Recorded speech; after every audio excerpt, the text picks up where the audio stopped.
এবং স্যার শেষমেশ একটা কথা বলেছেন। স্যার বলেছেন সম্প্রীতির তা তো দরকার, কিন্তু সম্প্রীতির সাথে ভয় যাতে জড়িয়ে না যায়, বরং নির্ভয় নাগরিক যাতে নাগরিকেরা নির্ভয়ে চলাফেরা করতে পারে, সবার মধ্যে মেলবন্ধন খুবই স্বাভাবিক গতিতে হয়। আমরা এখন ঠেকায় পড়ছি, এই জন্য হিন্দুদেরকে ডাকতেছি, বৌদ্ধদের ডাকতেছি, এইটা যেন না হয়। এটা হচ্ছে স্যারের দৃষ্টিভঙ্গি, এই সরকারের দৃষ্টিভঙ্গি। বরং একটা ইনহেরেন্ট একটা সহজাত যেই আমাদের যে ঐক্য আছে, সম্প্রীতি আছে, যেই আমাদের যে নির্ভয় আছে, সেটা যেন বজায় থাকে এবং বাংলাদেশ জুলাই গণ অভ্যুত্থান পরবর্তী যেই নতুন পথে রওনা দিয়েছে, এই পথে যাতে আমরা অনেক দূর পর্যন্ত যেতে পারি এবং বাংলাদেশের সকল ধরনের, সকল মতের, সকল পথের এবং ধর্মের জনগোষ্ঠীকে নিয়ে যাতে আমরা একটা শক্তিশালী রাজনৈতিক জনগোষ্ঠী হিসেবে দাঁড়িয়ে বাংলাদেশকে বিশ্বমঞ্চে দাঁড় করাইতে পারি এবং এই জুলাই গণ অভ্যুত্থানের স্পিরিটকে বাস্তবায়ন করে যেতে পারি।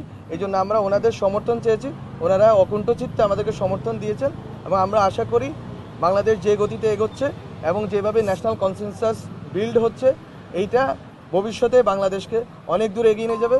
এবং আপনারা মিডিয়া যারা কর্মী আছেন, সবার সমর্থনে আপনাদের ফ্যাক্ট চেকিং থেকে শুরু করে তথ্য যেটা সত্য সেটাই বলে।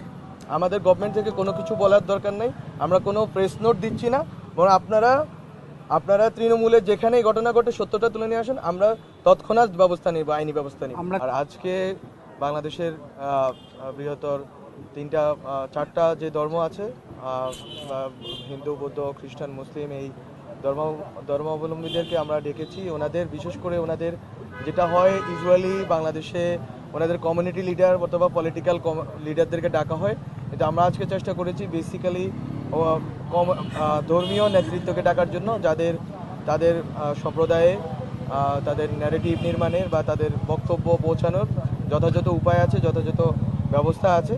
ফলত আমরা তাদের মাধ্যমে তাদের থেকে শুনতে চেয়েছি, ডক্টর মোহাম্মদ ইউনূস স্যার তাদের থেকে শুনতে চেয়েছেন এবং তাদের মাধ্যমে আমরা একটা মেসেজ পুরা বাংলাদেশের কাছে এবং বাইরের যারা আছেন আমাদের দেশের পক্ষে বিপক্ষে সবার কাছে একটা মেসেজ পৌঁছানোর চেষ্টা করেছি যে বাংলাদেশের মানুষ সম্প্রদায়গত দৃষ্টিকোণ থেকে সবাই একটা পয়েন্টে আছেন, এক জায়গায় এসে মিলিত হয়েছেন এবং জুলাই গণ অভ্যুত্থান পরবর্তী যে সরকার, এই সরকার যে কোনো মূল্যে যে কোনো ধরনের ষড়যন্ত্র রুখতে প্রোঅ্যাক্টিভ কাজ করবে। কোনো ধরনের রিয়াকশনারি কাজ এই সরকার করবে না, কোনো ধরনের হঠকারিতা এই সরকার আশ্রয় দিবে না, প্রশ্রয় দিবে না। বরং আমরা যত বেশি ন্যাশনাল কনসেনসাস ক্রিয়েট করা যায় সেই দিকে আমরা এগোবো এবং আমরা আমাদের অন্তর্গত শক্তি, আমাদের দেশের ভেতরকার শক্তি, ভেতরকার সংহতি শক্তি বৃদ্ধি করব।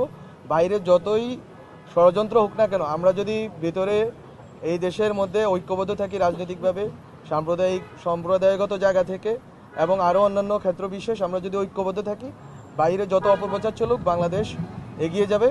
এটাই হচ্ছে ডক্টর মোহাম্মদ ইউনূস স্যার বলেছেন।